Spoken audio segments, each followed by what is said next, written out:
Hello everyone. आज हम बात करेंगे ह्यूमन बॉडी की कुछ स्ट्रॉन्गेस्ट मसल्स के बारे में।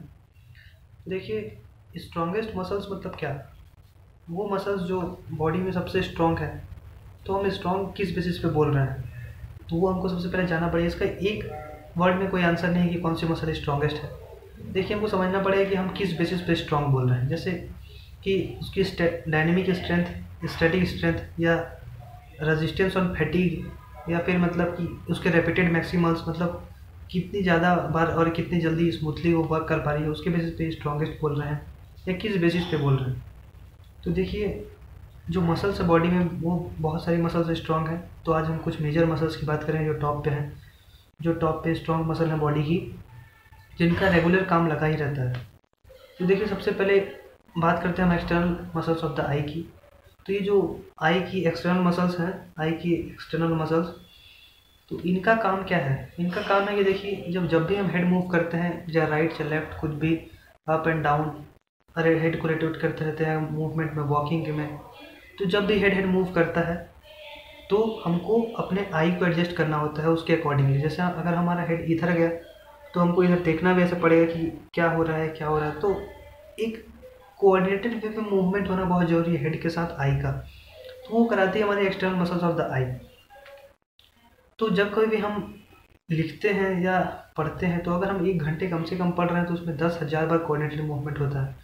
तो हम समझ सकते हैं कि कितना ज़्यादा ये कोऑर्डिनेटेड मूवमेंट, यानी एक्सटर्नल मसल्स ऑफ द आई है, वो कितनी ज़्यादा इंपॉर्टेंट है और कितनी ज़्यादा स्ट्रॉन्ग है एक कोऑर्डिनेटेड मूवमेंट को मेंटेन करने के लिए। मतलब एक साथ जो मूवमेंट हो रहा है हेड का, और उसके साथ आई एडजस्टमेंट, जैसे हम पढ़ रहे हैं ऐसा।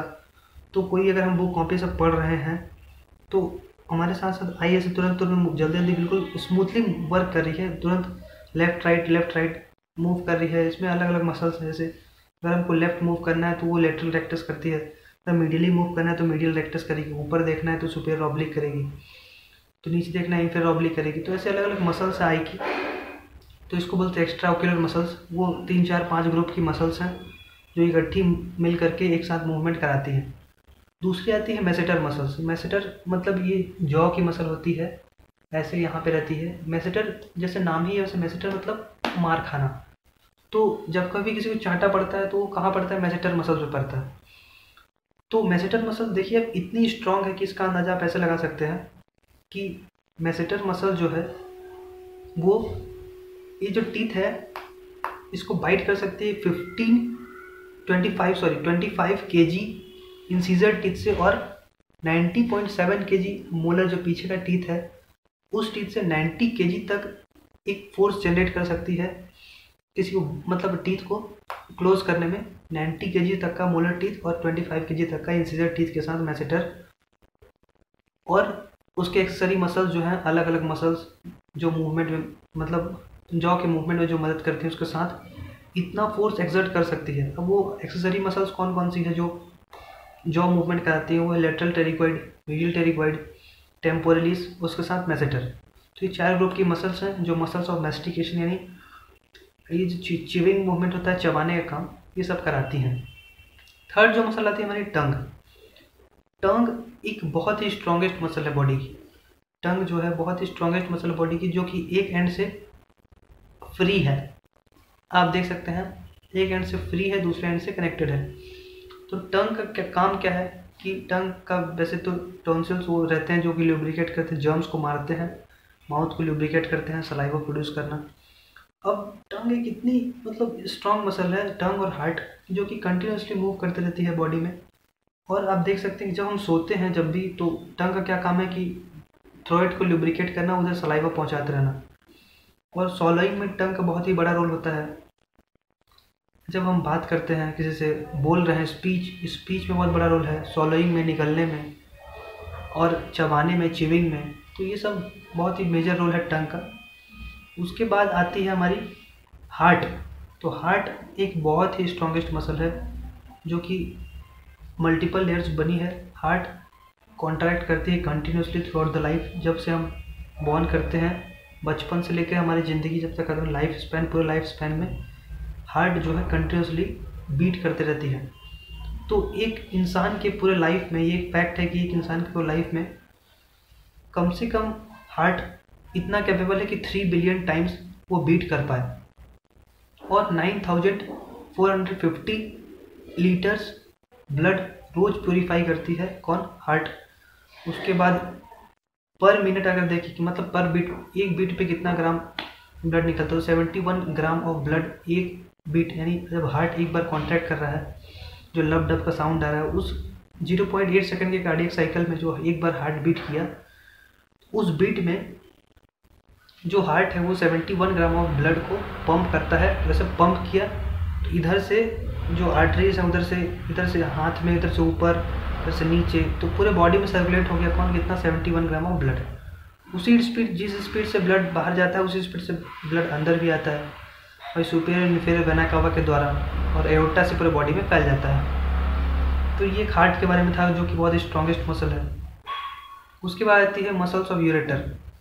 यूरेटर मसल्स आपको पता है कि पेल्विक फ्लोर की मसल्स है कुछ कुछ, और यूरेटर मसल्स, ये मसल देखिए इसलिए इम्पोर्टेंट है क्योंकि जब कभी बेबी का बर्थ होता है तो ये मसल्स क्या करती हैं, कॉन्ट्रैक्ट करती हैं। आप समझ सकते हैं कि कितना दर्द होता होगा एक लेडी को बर्थ के टाइम पे, और कितना ज़्यादा मस्कुलर फोर्स लगाना पड़ता होगा उसको कॉन्ट्रैक्ट करने के लिए, बेबी को पुश करने के लिए। तो ये बेसिकली एक लेडी के लिए पॉसिबल नहीं है अकेले। तो इसमें बेसिकली हार्मोनल चेंजेस होते हैं बहुत ज़्यादा। तो हार्मोन इसमें बहुत, एक मेजर हार्मोन इसका नाम है ऑक्सीटोसिन। तो ऑक्सीटोसिन वहाँ से रिलीज होता है, एक ट्रिगर मिलता है, सिग्नल मिलता है ब्रेन को कि देखिए अब कॉन्ट्रैक्ट कराना है पेल्विस को और सर्विस को डायलेट करना है, तो ऑक्सीटोसिन ब्रेन में जाएगा, सिग्नल देगा, ऑक्सीटोसिन प्रोड्यूस होगा और एक कॉन्ट्रैक्शन होता है, बल्क कॉन्ट्रैक्शन। अब इसके साथ मैं एक एडिशनल बताना चाहता हूँ कि जब कभी भी बॉडी में इनसफिशिएंसी रहती है ऑक्सीटोसिन की, तो इंजेक्टेड ऑक्सीटोसिन दिया जाता है बाहर से, उसका ऑक्सीटोसिन का इंजेक्शन, ताकि जो सर्विक्स का डायलेशन हो सके। अब एक सर्विक्स 10 सेंटीमीटर तक डायलेट हो सकती है, मतलब आप समझ सकते हैं कि 10 सेंटीमीटर तक एक सर्विक्स डायलेट होती है जब एक मदर बेबी को बर्थ देती है। तो आप सोच सकते हैं कितना डायलेशन जो है कितना दर्दनाक होता होगा, कितना पेनफुल होता होगा। तो इसलिए इससे आप अंदाज़ा लगा सकते हैं कितनी स्ट्रॉन्गेस्ट मसल होती है पेल्विक फ्लोर की मसल्स और मसल्स ऑफ यूरेटर जो रहती है। और इसके बाद आती है 6 नंबर की मसल हमारी जो है वो क्या है, ग्लूटियस मैक्सिमस। तो ये बेसिकली बटक्स की मसल है, लोअर बैक के नीचे वाले एरिया बटक की मसल है। इसके 3 मेजर ग्रुप्स हैं, gluteus medius, gluteus Maximus, gluteus minimus. तो ये जो मैक्सिमस मसल्स है इसका क्या काम है, ये बॉडी को अपराइट पोस्चर मेंटेन करने में मदद करती है। एक पर्सन को इरेक्ट स्टैंडिंग मतलब खड़े होना है, या बैठ करके सीधे खड़े होना है, स्टूल से, चेयर से या बेड से, तो वो कौन का मसल करती है, ग्लूटियस मैक्सिमस। तो इसका बेसिकली इसमें भी रोल है कि अपस्टेयर जो हम कभी सीढ़ी चढ़ते हैं तो उसमें बहुत ही ज़्यादा इसका स्ट्रॉन्ग होना जरूरी है। और ये एक बहुत अच्छी मसल है जो कि बॉडी को इरेक्ट पोजीशन में मेंटेन करती है और ग्रेविटी एलिमिनेटेड पोजीशन में रखने की कोशिश करती है। जो हमारी लास्ट मसल आती है, जो स्ट्रॉन्गेस्ट मसल है, उसका नाम है सोलियस। तो सोलियस एक काफ मसल के अंदर आती है, सोलियस और गैस्ट्रोनिमस 2 मसल। लेकिन आज हम सिर्फ बात करें सोलियस के बारे में। तो सोलियस एक स्ट्रॉन्गेस्ट मसल है जो कि जस्ट बिले रहती है इसके गैस्ट्रोनिमस के, यानी नी घुटने के पीछे और थोड़ा सा नीचे जो मसल है उसको बोलते हैं सोलियस। ये एक ऐसी मसल है जो कि हमें इरेक्ट स्टैंडिंग पोजीशन में खड़े रहने में मदद करती है, और इसका मेजर रोल है किसमें, रनिंग, स्विमिंग, वॉकिंग, स्टैंडिंग। तो जब कभी चलते फिरते रहते हैं हम तो उसमें मेजर रोल है इसका, क्योंकि चलते हैं तो हमारा पैर ऐसे उठता है और ऐसा होता है, तो इसको बोलते हैं प्लांटर फ्लेक्शन, इसको बोलते हैं डॉर्सिफ्लेक्शन। तो ये प्लांटर फ्लेक्शन में ये जो पैर का ऐसा मूवमेंट हो रहा है, ये कौन करा रहा है, सोलियस और गैस्ट्रोनिमस को बोलते हैं काफ मसल। तो इसका बहुत ही ज़्यादा रोल है। तो ये कुछ मेजर मसल्स है बॉडी की, जैसे कि मैंने रिकॉल करा देता हूँ आपको। सबसे पहले एक्सटर्नल मसल्स ऑफ द आई, दूसरे में थी मैसेटर मसल्स, थर्ड में टंग मसल, फोर्थ में हार्ट, फिफ्थ में वो पेल्विक और यूरेटर मसल्स, सिक्स्थ में muscles of gluteus Maximus, hip muscles, और सेवन्थ में थी सोलियस मसल्स। तो ये कुछ 7 मसल्स है बॉडी में जो कि बहुत ही स्ट्रॉन्गेस्ट मसल हैं। तो उम्मीद करता हूँ ये आपको स्ट्रॉन्गेस्ट मसल वाला पार्ट समझ में आया होगा। मिलते हैं ऐसे ही इन्फॉर्मेटिव वीडियो के साथ।